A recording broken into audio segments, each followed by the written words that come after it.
തുടരും my next film took 8 years to complete the film. அது ஒரு ட்ராக்கு கரெக்ட் ஆகலை. ஸோ அது வெயிட் பண்ணி 8 years வெயிட் பண்ணலான்னா it is not that easy. So finally we got ஒரு track. Okay, then we will do the film. Before 8 years அது பண்ணியிருந்தால் ஒரு வேளை அது அவ்வளோ சக்ஸஸ்ஃபுல்லாகி மாற மாட்டேன். இது கூட we don't know, but at least I am satisfied, we are satisfied. So definitely இந்த கண்டென்ட் தான் பெரிய விஷயம் இல்லையா? டு ஷூட் த ஃபிலிம் அது கூட it is not that easy, but to make the content and make it happen, அதுதான் ஒரு project வந்து அது மெட்டீரியலைஸ் பண்ணுறது தான் பெரிய விஷயம். ஸோ அதை விட ஸ்கிரிப்டு ஸ்டோரி தான் ரொம்ப முக்கியமான விஷயம். ஸோ இப்போ ஒரு படம் கமிட் ஆகிருக்கீங்க. ஸோ உதாரணத்துக்கு சொல்கிறேன் சார். ஸோ அந்த படம் வந்து நீங்கள் கமிட் ஆனதுலேருந்து ஷூட்டிங் போகிறதுக்குள்ள ஒரு ப்ராசஸ் நடக்கும்.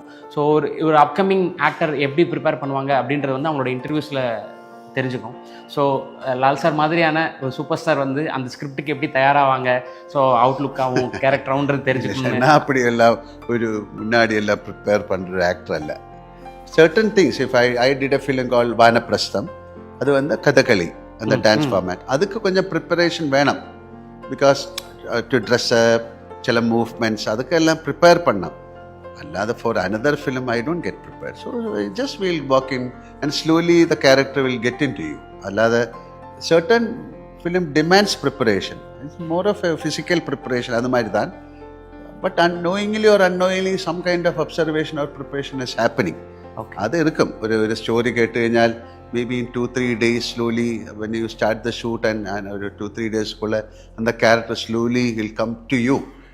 But I don't go there, he will come to me. Okay sir. So and definitely பின்ன அது ஃபாலோ பண்ணுறதுக்கு டைரக்டர் இருக்கு. ஸோ மெனி இல்லை, if you do a mistake also correct பண்ணுறதுக்கு ஆள் இருக்கு. So the totality is in the director's hand. I respect and I believe in my directors. Sir, in recent டைம்ஸில் ஒரு 5 to 6 இயர்ஸில் நீங்கள் எந்த ஸ்கிரிப்டுக்காக நீங்கள் இந்த கேரக்டருக்காக நீங்கள் ப்ராக்டிஸ் பண்ணது அந்த மாதிரி ஏதாவது இருக்கா சார்? இப்போ உதாரணத்துக்கு வந்து இப்போ மலைக்கோட்டை வாலிபன் மாதிரி ஒரு படம் பண்ணும்போது அதோட உங்கள் அவுட்லுக்காக இருக்கட்டும், ஸோ அதில் நீங்கள் பெர்ஃபார்ம் பண்ண விதம் எல்லாமே கொஞ்சம் வேறு மாதிரியாக இருந்தது. ஸோ அந்த மாதிரி ஏதாவது இருக்கா சார்? இந்த 5-6 ஸ்பெஷல் ப்ரிப்பரேஷன் எல்லாம் பண்ணல. More of an action. அவர் வந்து ஒரு ஆக்ஷன் கிங் தானே. அதில் வந்து குஸ்தி மாதிரி பண்ணுறது, different format. Yodha, it's call Yodha. அதுக்காக ப்ரிப்பேர் பண்ணலை. But I just moved with the film. Prithvi சார்கிட்டையும் இதை நான் கேட்டிருந்தேன் சார். ஒரு தடவை சைரா நரசிம்ம ரெட்டி படத்துக்காக சிரஞ்சீவி சாரை மீட் பண்ணுறதுக்கு ஒரு ஆப்பர்ச்சுனிட்டி கிடைச்சது சார். ஸோ சார் சொன்ன விஷயம் என்னென்னா, நான் ரீமேக் அப்படின்ற விஷயம் பண்ணால் மோகன்லால் சார் படத்தையும் கமல் சார் படத்தையும் நான் பண்ணவே மாட்டேன் அப்படின்னு சொன்னாங்க. பட் அடுத்த ஒரு 2 வருஷத்தில் வந்து லூசிஃபர் படத்தோட ரீமேக் காட்ஃபாதர் பண்ணியிருந்தாங்க.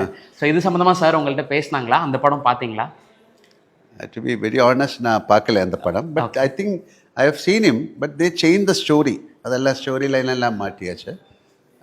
But I haven't seen the film. நான் என்னோட ரீமேக் பண்ணுற படங்கள் நிறைய பார்க்கல. I haven't seen such. Okay sir.